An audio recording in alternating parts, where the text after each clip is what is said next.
As Ben said, my name's Ryan. I serve as the executive pastor down at Stonegate Church. I think a lot of you guys are going to be down there with us tomorrow, so excited to spend some time with you then. And I've just had kind of like a little bit of a mutt experience, a little bit of a mixture of experience in church life. I've been in pastoral ministry for about 17 years now, and just been in revitalization work in Denver, pastored up in Seattle at a really large church, and then planted a church in Seattle, and now been down here in Texas for 7 years at Stonegate Church in Midlothian. And really all I'm going to share today is just things that I've kind of learned the hard way, or things that I've just tried to learn from others along the way. And I really want to talk to you about health. As Ben was even just mentioning, the landscape of pastoral ministry and planting has changed significantly. And I was in Seattle in 2014 planting a church, and I thought that was hard terrain, but I really think Seattle has come to the rest of America, maybe much quicker than any of us anticipated. Some of the same conversations and questions and objections and even postures that I saw planting in Seattle in 2014, I feel like I even see them in Midlothian, Texas, especially with the great migration that happened because of COVID, people moving from California and a lot of the coastal areas to Texas. The mindsets and postures of people has shifted significantly. So in some ways, it's like if we're going to make it in ministry, some of the playbooks and mentalities and approaches we had, we just have to update those things. And I think we have to give greater consideration to other things. One of those just being health, self-awareness, health inside of our teams, and health in us personally. So Ben just kind of gave me that broad topic, and it's pretty broad. So if this talk feels like I'm hitting some things that are just staff related and then personally related, I'm just trying to be as helpful as I can. If there's anything particular as we go along that maybe you want to just ask a question about, feel free to do that. I would love to actually scratch where you're itching rather than just rant for 30, 45 minutes. So if you have a question or something that you'd like me to clarify or spend more time on, feel free to talk about it. As I said, over the last couple of years, especially if you've made it through COVID and just a lot of the cultural upheaval of the last few years, it's, you just know, ministry has gotten really hard. There's complexity around every angle. And around every conversation. Some of us even maybe feel like we're a little gun shy in certain conversations, or we feel a little traumatized even by certain conversations. And so we're trying to figure out, what do I do with that? How do I minister going forward? What does the new landscape live in? We also live in a culture. I was with some pastors up in Rockwall a couple months ago, and just talking about the over psychological view of just life that a lot of people are now bringing into church. How do you deal with, how do you exhort, admonish, and correct people in a culture where everything feels harmful or unsafe? 2 Timothy 3:16 is still the call and command for those of us inside of ministry, and then how do you do it in a culture that's become quite therapeutic? These are challenges, not ones even I have all the answers for, but things that I think a lot of us are wrestling with. So I want to talk to you particularly just in the planting moment today. Some of those things, if you're in that planting moment, it's very easy. A lot of you raise funds, you have the moment, you put together a prospectus, maybe Ben or a guy like Elliot Grudem helped you do that, and then you go ask for funds, right? And the prospectuses are great. They basically are meant to say, here's how I'm going to go from A to Z, okay? We're starting, and here's how we're going to take over the city. And everyone gets excited. There'll be all sorts of fun. People will be moved by that vision, and it's important.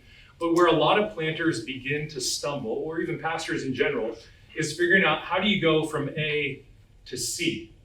So A to C, because A to Z can sometimes be a little bit easier to cast a big vision, to talk about what the next 20 years looks like, to talk about the churches you're going to plant, all the people you're going to reach. That's exciting, but how do you get from A to C? Because if you're going to make it to Z, you first have to get to C along the way.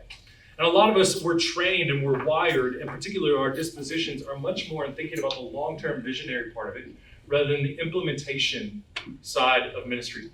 So let me give you a few paradigms, just approaches I thought about if you're really going to make it from the A to C part of ministry. First one being this. If you were going to make it in ministry, and as you lead teams, as you lead people even on your staff, or you're leading yourself, is ministry has to be thought of much more as a path rather than a pasture. Path versus a pasture. What do I mean by that? It is not uncommon for me at all to talk to someone who's on our staff who is frantically busy, who is burning a lot of calories, who is doing a lot of things. Notice I didn't necessarily say the right things, but they are doing a lot of things. And when I drive around Midlothian, there are still these things called farms, and there's cows wandering around. And that is a pasture. There's no destination in mind. The cow is just out there with no purpose other than to graze, to keep themselves occupied, to have activity. And ministry can be a lot like that. In fact, you can be very frantic. You can be very busy. You can, and still be going nowhere. And one of the difficult things about ministry is oftentimes you come into ministry out of a very structured environment. Maybe you're leaving college, maybe you're leaving seminary, maybe you're leaving the marketplace, and your life was very structured. And all of a sudden, someone basically hands you a blank sheet of paper and says, design your day. And that level of freedom, that level of, in some ways, optionality can actually be overwhelming for many of us. Because what you have to do is then eventually develop the skill and the discipline to prioritize, to hone in, to figure out what you need to say yes to and what you need to say no to. And here's the hard part about it, particularly when you're planting a church. Many people are going to have visions for your church. Many people are going to have initiatives for your church. In fact, one of the favorite things that people are going to do when they look at you as a church is they're going to figure out how they can make their thing your thing. And so before you know it, their thing becomes your thing, and your thing is really getting dissipated and diluted along the way. Or you're just responding reactively to whatever's coming your way. The next email, the next text, the next phone call, whatever it is. And you're feeling at the end of the day, you feel tired and worn out and all that. Why? And you were busy. You did a lot of stuff, but you didn't do the right things. And you need people, especially if you just feel like this is a weakness, you need to find people in your life, you need to find voices that can help you find a path through the pasture. In order to get through the pasture phase, you're going to have to find a path. As I said, there's just always going to be enough that keeps you busy. And here's the thing too, the things that really matter, the things that will really move the needle, particularly in church planting, they're not necessarily the things that will give you the immediate fix as feeling as if you got something done. This is just really the dynamic of like the urgent versus the important. And the path involves you saying, I'm going to reject the urgent for what is important. If you don't plan your day will plan you. It'll happen to you along the way. So be gracious with people and be very strict with your time. Even as a planter, you've got to have this mentality along the way. This is just one of the things I see gets people caught up time and time again. Ministry is a self-disciplined occupation. If you have not learned self-discipline and you're entering into church planning, may God have mercy on you. Yeah, say that. And really raise your hand. Talk to an executive pastor tomorrow. It is so important to figure out how you're going to find a path through the pasture. And if you're young, if you're pursuing planting, if you're thinking about that, make sure you're thinking, how can I develop a pasture mindset over a path mindset? Number 2, figure out your relationship with criticism. Figure out every one of us has a relationship with criticism. This is where it's really good that you have done good work with guys like Ben to figure out family abortions and how that's affecting you. What you have not talked out, you will act out. So there are things from your past that you haven't talked out, and you're going to act them out inside of ministry otherwise. So you got to talk them out. And you have a relationship with criticism. You might have a relationship with criticism where it still sounds like your dad's voice, still sounds like your high school coach, still sounds like that F you got on a paper somewhere along the way. But your relationship with criticism will shape you tremendously, especially if you're not aware. You don't have the awareness to know how criticism impacts you along the way. The occupational hazard of ministry, particularly church planting, is discouragement. You will be discouraged. You just will. I mean, there's going to be days where you're setting up chairs, you're emptying that trailer, and 3 of the volunteers didn't show up. That's discouraging. There's going to be days where the Cowboys are playing, and all of a sudden you set out 100 chairs and there's 12 people there. That's a discouraging day. What do you do with that discouragement? Do you go home and numb yourself with alcohol? Or do you have some other way to know your relationship with discouragement along the way? Also on top of that too, your relationship with criticism shouldn't be one just of an innate deflectiveness or defensiveness, but rather should be one of curiosity, which leads me to my next point. Ministry, and this is just something the Lord's been leading me in the last couple of years. Ministry is meant to be done in a dynamic of shaping of curious versus control. Let me just shape that as a paradigm for you for a second. Curious versus control. What you're going to want to do inside of ministry so often is feel like every interaction, every conversation, every moment you have to control what's about to happen. I need to control this person. I need to control the outcome of this conversation. I need to get them to agree with me. I need to get them to agree with what we should do. I need to get them to agree with the strategy. I need to, in some ways, and you know what control does when we operate with a spirit of control? It produces anxiety. So anxiety is linked to a sense of like, I have a deep control issue that's fueling me. And here's the thing, it's impossible for me to truly see people when I'm controlling. Because if I'm controlling, I'm not necessarily interested, curious of what the Lord might be doing in you, what he's saying to me, how I might show up and be present for you. But rather, I'm just focusing seeing you like a chess piece. How do I move you over here? And you get 3 more people in kids ministry, and you get 2 more people as group leaders. I'm just solving a puzzle. I'm playing chess along the way. But here's what curiosity does. Curiosity shows up when I've got a difficult staff member or volunteer. I walk in and I'm like, I don't know how this is going to go. And that's okay. And then I'm free. I'm free from the expectation of like, I've got to land the plane. And here's the thing. Just get used to, you never nail the dismount. You know, if you watch gymnastics at all, just realize, just lower expectations. You'll never nail the dismount in every conversation or interaction. People will chronically be disappointed with you and criticize you. That's okay. But if you're free from their approval, if that's not controlling you, you can just be curious. This actually allows you to be present. And when I am present, it allows me to experience the presence of God. I can experience the presence of God in other people. I can experience the presence of God as what he's saying to me. I can be open to what God's wanting to do. Rather than my kingdom come, your kingdom come. Here's the thing, friends. Ministry, it's so easy to live it in the past or live it in the future. And in the past, you know what's in the past? In the past is usually regret and shame. So that's what's associated with the past. If you're living in the shame and regret, anytime you're feeling that deeply, that's the past. That you're living there too much. Or you can live it in the future. And in the future is fear and anxiety. So how do you know mindfulness? I'm in the present. I'm with this person. I'm before the face of the Lord. Is I don't have an agenda. I don't have a need. I don't have to control this person. I can just be curious. So, and here's the thing about curiosity too. Curiosity is the ultimate tell of humility. Humility and curiosity go together. Here's why. Because it takes a humble person to ask questions. Prideful people already have it figured out. Prideful people already know it all. And here's the thing about pride. I just tell a lot of folks on our staff. Prideful people, they're boring. You're just boring. And here's why. Because the world's black and white. You already have it figured out. The moment you get curious, everyone becomes a teacher. And I can learn from everyone. And I can see what the Lord's doing. The world goes from black and white to 3D vivid color.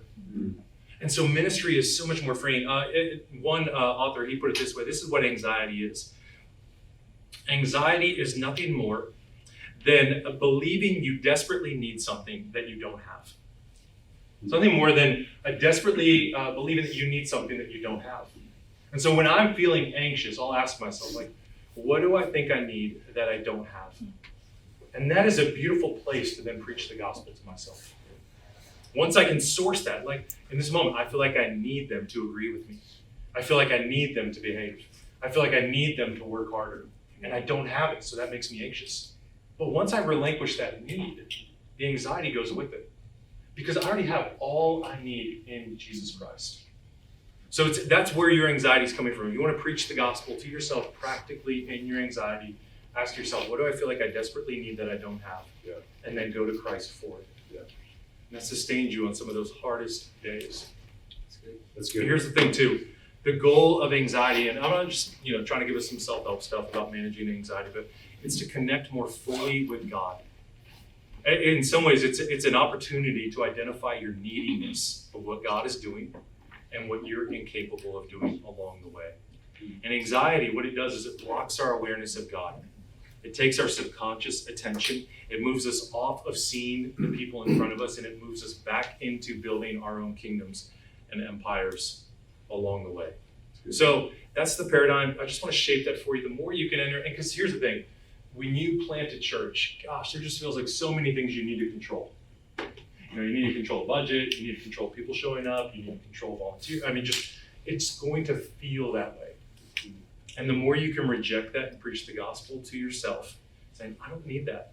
And even if everything was to fall apart or wasn't to go the way that I expected, I'd still have Christ. And so giving yourself that reminder is so central to ministry along the way. Number 3, figure out your relationship with conflict. Figure out your relationship with conflict. This is closely related cousins to criticism. But every single person on our staff we spent a lot of time talking about their relationship with conflict. What do I mean by that? That's also related a lot of times to family of origins. What did you see growing up? Did you see when conflict, and here's usually two dynamics I'll see. Inside of families, people usually experience one or two of these things. Those who are avoiders, those who are destroyers. So avoiders over here, like conflict arose, and what we do is we just kind of pretend, we're just going to ignore it. We're just going to pretend like it's not happening. We're just moving on down the road. And on the other ditch, on the other side of this road, is those who are just going to destroy. Conflict arises, and we're just going to annihilate each other. We're screaming, we're yelling, we're going at it. And so every one of us has a propensity in those areas, and I would argue it's one of the most under-discipled areas in the life of Christians today. Wow. And if you don't disciple, and I'm using that word intentionally, it's a discipleship issue. It's not just a managerial skill issue. Right. It's discipleship, because the Lord actually gave instruction, right, and he gave commands to how we handle conflict. And you're gonna have to disciple your people. And here's the thing about it. If you're not proactive with it, if you wait until the hurricane's already on shore, it's too late to board up the windows. So I always laugh. It's just like the funny thing of like that image when hurricanes are coming into Florida and it's sunny and 78 out and people put plywood on the windows. It's like, it seems silly if you just look at the circumstance around them, but it's actually the right thing to do. Why? Because they're preparing for something that's going to come. And conflict is coming your way inside of church ministry. How you're going to handle conflict, what you're going to do with it, how you're going to internalize it along the way. And even just knowing yourself, do I turtle or do I tiger when it comes along? You just got to ask yourself. Just think, and know that about those around you. I mean, have those conversations. The more you can normalize that, that is such a big thing for you guys along the way. And on top of that, this just kind of leads into the next thing I want to say. Lead from the front. Okay, this goes for issues like conflict where you're getting ahead, where you're being proactive, but make sure you're leading from the front. Some of the biggest mistakes I've seen churches do in the last couple of years is lead from behind. In some ways, this is the posture, once again, of like, let's take a poll, or let's just respond to the next email we get, or the angriest person, or the biggest giver, and then we'll decide where we stand on that issue, what our convictions are, what we really believe. That's leading from behind. And I would just say, if that was a good play in the playbook 10 years ago, it's definitely not a good one now. Right. And I don't think it ever was. But I'll just say this, like, people sniff that out, they respond to that. This is convictional leadership. You have to know what your convictions are. And it's okay if everyone doesn't like your church. In fact, that's to be expected. The sooner you can dismiss the notion that everyone will like your church, you'll plant the first church ever that everyone loves and everyone's equally excited about, the better. Just get rid of that idea. It's so freeing. I actually love to encourage people at Stonegate in our membership class. I undersell our church. I discourage them in some ways from joining. I just remind them we're a church in the area. You might like it. There's some things you won't like about us, and that's totally okay. And there's 5 other great churches I can tell you about. And it's not a great membership class. And the reason why is because I want to lead from the front. And this helps you in conflict. This helps you in your pastoral care. Because what folks don't want to do is be surprised. Like, oh, that's how you guys feel about that issue? Right. Oh, I had no idea. It's like, no, I want to love you well by being honest and upfront about who we are and who we're not along the way. So don't sell out your convictions to try to keep people that the Lord does not want in church. Does that make sense? Yeah. Okay, next one. Decisions. Let's just talk about decisions really quick. There was a study that came out a few years ago, and it was fascinating to look at. Most of us, especially in pastoral ministry, but across culture, but you're going to experience this a lot in pastoral ministry, suffer from what's called decision fatigue. And decision fatigue is a real thing. They did a study that tracked basically the decisions of parole boards. And what they found was that if your parole hearing was earlier in the day, you were 50% more likely to get parole than if it was the last hearing of the day at 4 p.m. Wow. And here's why. Every single one of us, the ability to make decisions, it's a finite resource inside of a day. So you need to steward that resource as well. You don't have the same ability to make the same number of decisions throughout the day. So you need to steward that strategically. And the reason why is because as the day goes on, we get less curious. We get more tired. And in some ways, we just kind of like, we want to stop making decisions. So it's so much more easier at 9 a.m. to really listen to the case, to look at the details, to think about it critically, to have a good conversation, and to collaborate than it is at 4 p.m. when you're hungry and just want to go home. That's why so many of you, when you go home, you don't make a good food decision because you've already made all your decisions. Too personal? Sorry. But that's why. You're experiencing decision fatigue. The average person inside of ministry is making thousands of decisions every day. You're making thousands of decisions. So you have to think carefully about, when am I going to make those important decisions? And what am I going to do to cope with decision fatigue? Decision fatigue is real. And here's what happens when a lot of us are suffering from decision fatigue, but we don't have the awareness to know that, is we delay decisions. And delayed decisions create duress. Yeah. Delayed decisions create duress, not only for you personally, but also organizationally. And then you become the problem because you can't make decisions, you're delaying decisions. The organization is now experiencing duress. I would almost bet every single one of us in this room is delaying on a decision that we know we need to make. That's true, huh? There's some decision that we just don't want to make. And here's the thing, this is where you get what happens inside any organization, any church, and you don't have to be big, it only has to be a couple people, but you're gonna get what's just called sideways energy. And sideways energy is just all sorts of things that don't have anything to do with your mission or what you're trying to achieve along the way. And here's what sideways energy is, okay? If you're experiencing sideways energy, which just means like, man, I feel like I'm just herding cats or managing conflicts or dealing with difficult things or there's ambiguity everywhere, here's what it is. Something is not solved and something's not settled. Something's not solved and something needs to be settled. And whose job is that? That's your job. You're the leader. Leaders make decisions. Leaders just don't give opinions. Opinions are cheap because there's no consequence attached to it. With decisions, there is consequences. So you have to decide, like, I'm gonna make a decision. Make a decision. So ask yourself, is there anything inside your ministry? Is there anything inside your church? Even inside your life or your marriage, this applies. Is there something that doesn't feel solved or something that does not feel settled? And I would argue, it's never as bad as you think it's gonna be. It just isn't. In fact, that's the anxiety thing again. Of like, I'm anxious about this because I need whatever's unsolved or unsettled to just magically go away or magically fix itself or just be good. And it's like, it doesn't work that way. When you signed up to be a leader, you signed up to make hard decisions. There's one author, he puts it this way, that a lot of your leadership level and ability is tied to your ability to disappoint people. So you're disappointing people at a rate they can absorb. And that's what you're gonna do. If you want to be liked by everyone, you should not go into ministry. You should sell ice cream. It's a much better occupation to be liked by everyone. But you know, shepherds aren't always liked by everyone. That's okay. There's days, if I'm completely candid, I don't even know if I always like what Jesus is asking me to do. He's a good shepherd. He's faithful. Even on the days where I'm stiff-necked and stubborn and obstinate and all that. So I just want to say, think about that. Is there anything that's unsolved or unsettled, that's sideways energy, and it's your job as a leader to solve it? Okay, let me talk stewardship. And actually, I'm not even going to talk about money per se. So I'm going to throw a different direction. I'm going to talk stewardship in the realm of your health. Many of us feel a sense of fatigue and burnout and tiredness. And in church planting, you will certainly feel that along the way. It's kind of become a buzzword. I don't even know exactly what it means. But I think it is just that overwhelming sense of just feeling like whatever I'm doing right now is not working. I'm more irritable. The Lord feels more distant. I'm having a harder time connecting with people. Whatever that is, it feels like a sustained reality. So I want to give you just a few thoughts on health in general. Robert Murray McShane, he said this: God gave me the gospel and a horse. I killed the horse, so I no longer preach the gospel. What does he mean by that?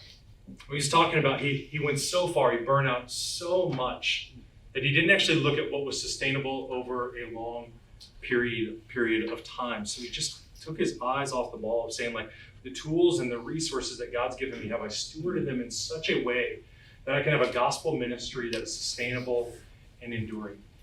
One of the most difficult things to do is just, especially when you're in your 20s and 30s, I remember feeling this, is not feeling like the goal or main agenda of ministry was to have like this super flashy, exciting ministry. I call that the firework. It goes up in the sky and it blows up and then flames out. And sadly, that is what a lot of people's ministry looks like.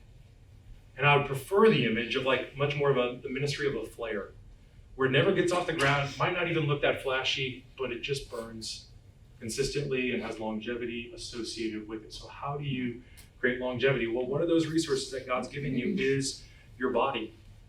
Just your time, your resources, all of these resources when you think about it, but your body particularly. Probably about 6-7 years ago, and this is just part of ministry too, I just found myself about 30 pounds heavier than I am now, and I'm just eating lunch all the time because that's what pastors do. You eat lunch with people.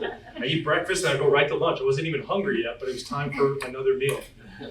And then by the time I got home, I'd just eaten so much processed foods. I'd eaten so many carbohydrates, so much sugar that I had young kids at the time. I couldn't even play with them.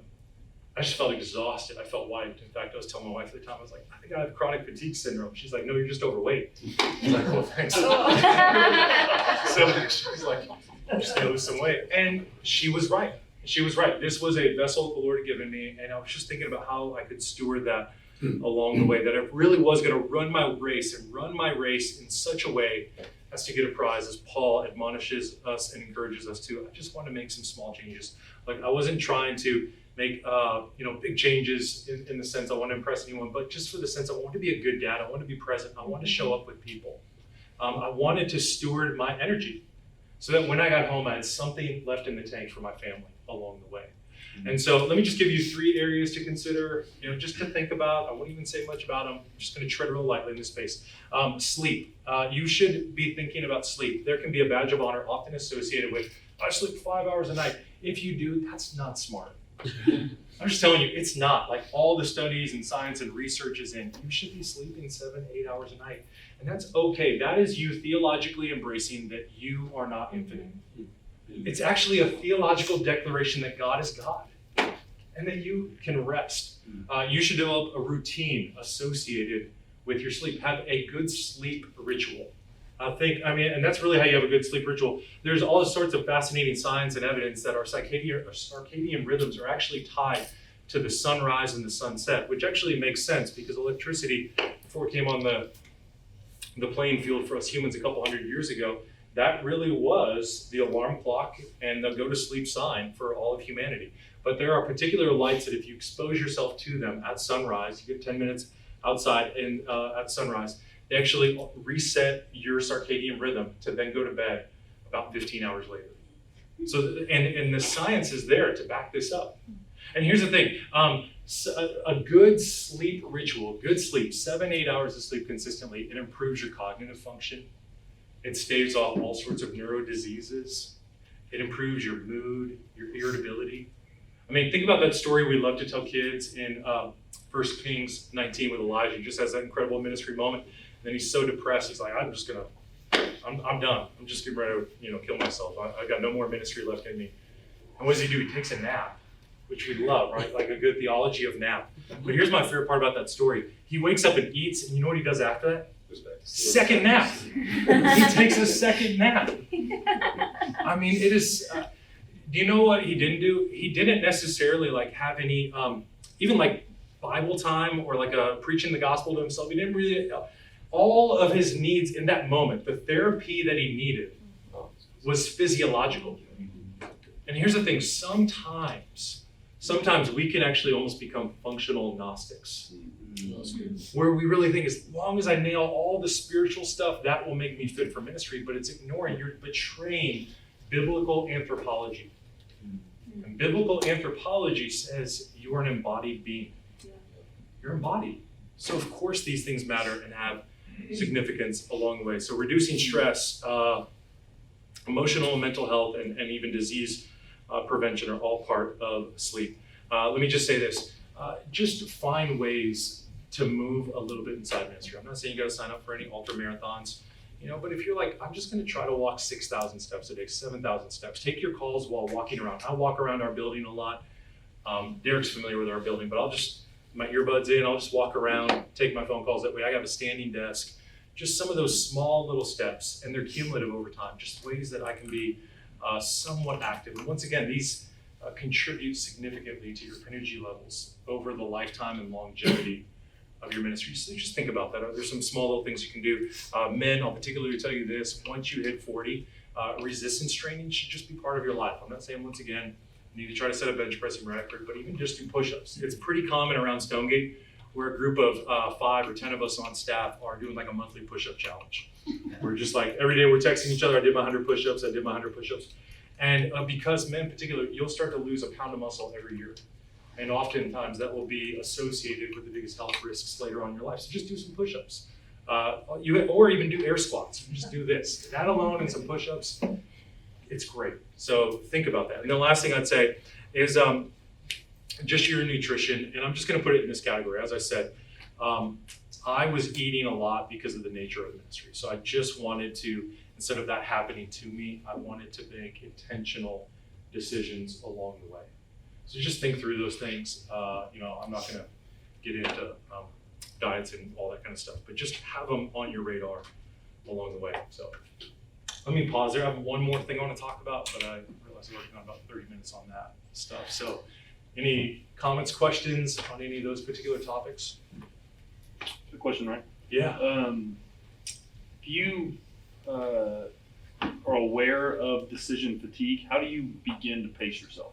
Yeah, that's a great question. So when I was doing that was really dumb a couple of years ago when you were around Stonegate, is I would pride myself on how many meetings I could take in a day.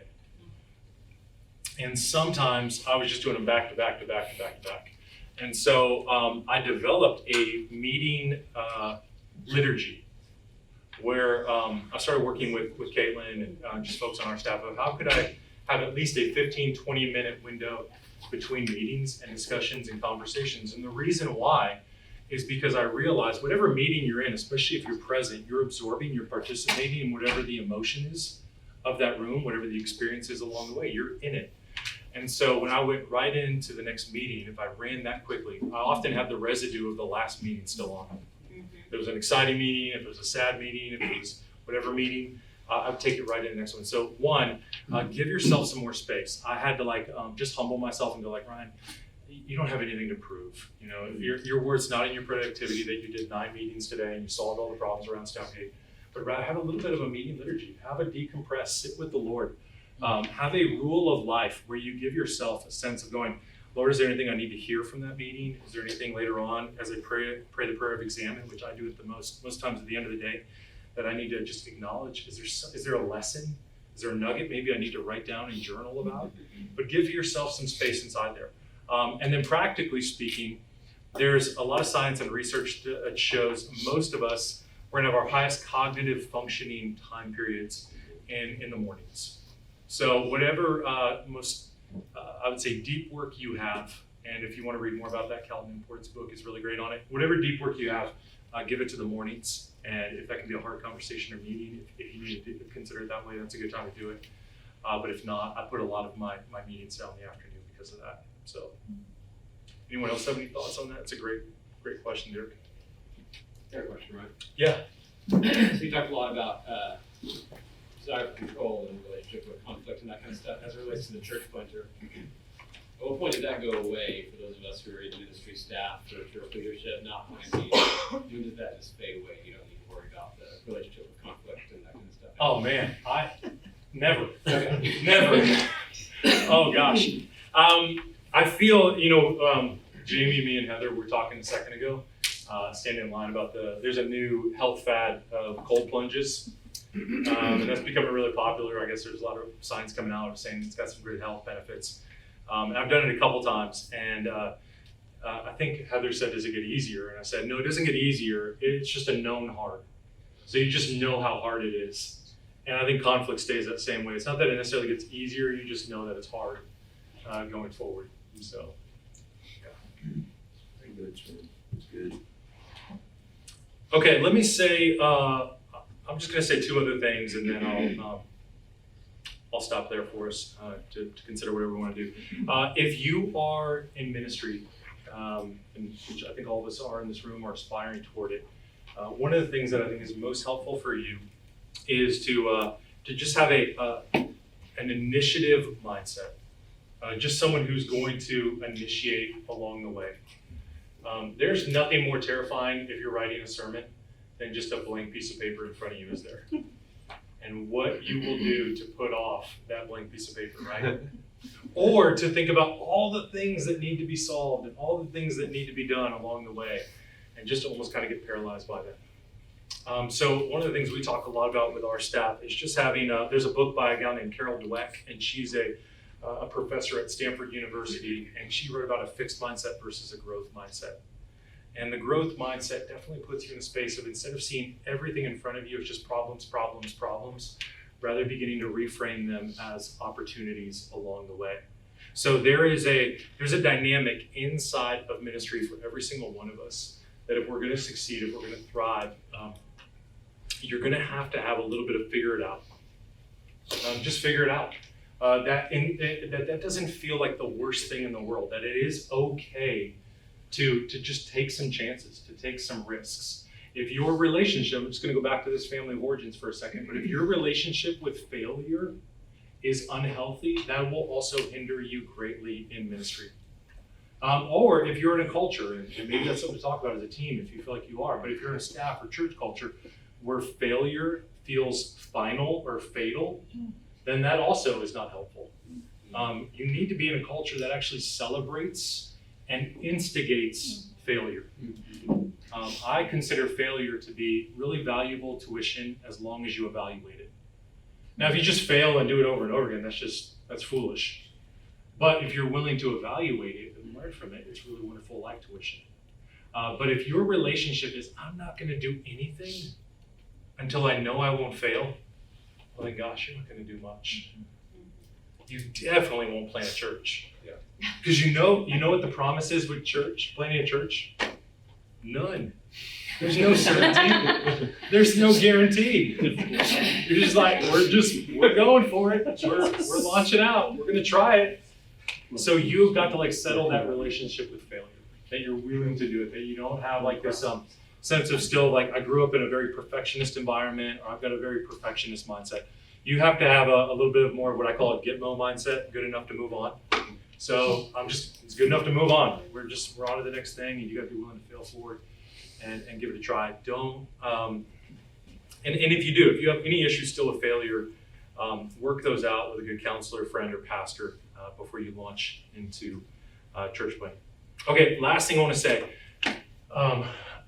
All that's really good, right? Good, helpful stuff. Hopefully, maybe if there's just one thing you can apply. But gosh, none of this really matters at all unless you guard your heart, right? Unless you guard your heart. George Mueller, he just says it's the first and primary business of all of us to make ourselves happy in the Lord. That's your primary work every day as a ministry leader. It's good, right? To make yourself happy in the Lord. And there are days where that is absolutely grueling and exhausting to do, to make yourself happy in the Lord.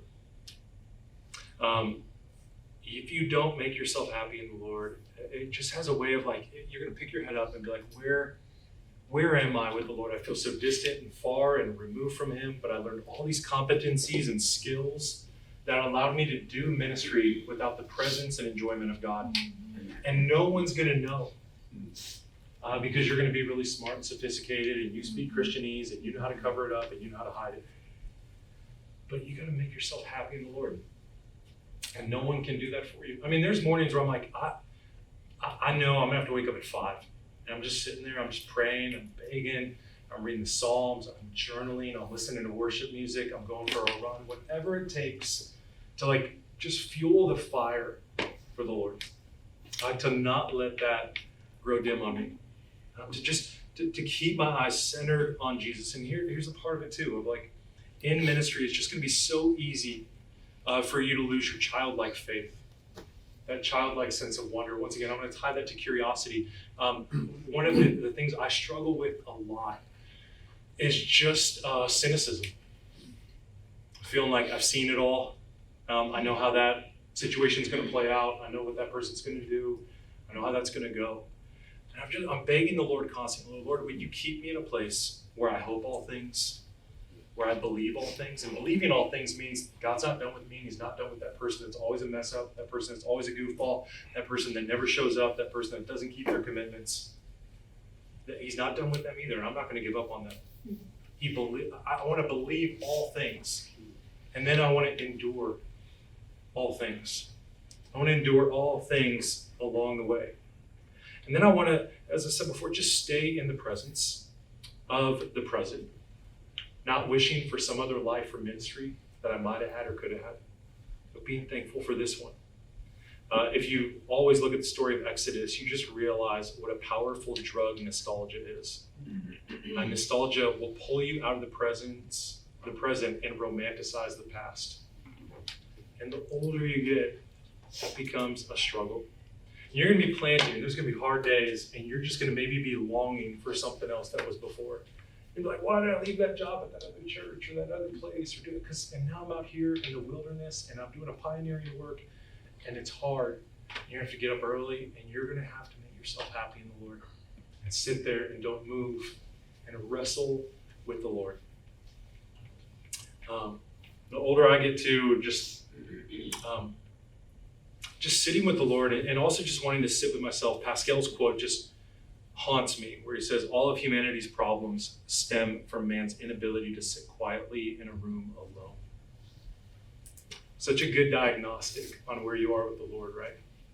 So when you get up, does your mind race already to all the things you need to do that day, to all the problems you need to solve, all the things you need to control, all the people you need to behave, all the money you need to raise? Or can you sit there and remind yourself that you are a child of God, that you're loved, that you're seen, that you're safe, that it's going to be okay? In his book, Gentle and Lowly, Dane Ortland puts it this way. I know a lot of you guys have probably read that book. He says, go to him. All that means is open yourself up to him. Let him love you. The Christian life boils down to 2 steps. Number 1, go to Jesus. Number 2, see number 1. Whatever is crumbling all around you in your life, wherever you feel stuck, this remains undeflectable. His heart for you, the real you. He is gentle and lowly, so go to him. That place in your life where you feel most defeated, he is there. He lives there, right there. And his heart is for you. Not on the other side, but in that darkness. He is gentle and lowly. Your anguish is his home, so go to him. If you knew his heart, you would. That's the only way I know to make it in ministry. I remember in seminary, it's like 23, 24, and I had a professor, Dr. Demarest. He wrote all these big systematic theological works and all that, super smart and all that. And I remember going to him. I was in like that stage where I just thought like the more knowledge and information I had, the more that would equate to me being mature and godly and all that. And I remember going to that class. I was like, hey, okay, so I read your systematic theology and I read Grudem's and I read these other ones. So what else you got? Like, what's the deep end of theology? And this is what he said to me. He said, Jesus loves me, and this I know, for the Bible tells me so. And I was so disappointed. I walked away disappointed. I was like, and I remember talking to him later on about it. He said, the reason it's the deep end of theology is because it's easy enough for a 4-year-old to understand, and it'll take 80 years to truly comprehend. And I was like, yeah, that is the deep end of theology. Jesus loves me, this I know, for the Bible tells me so. So that's what I got for you. Jesus loves you, the Bible tells you so.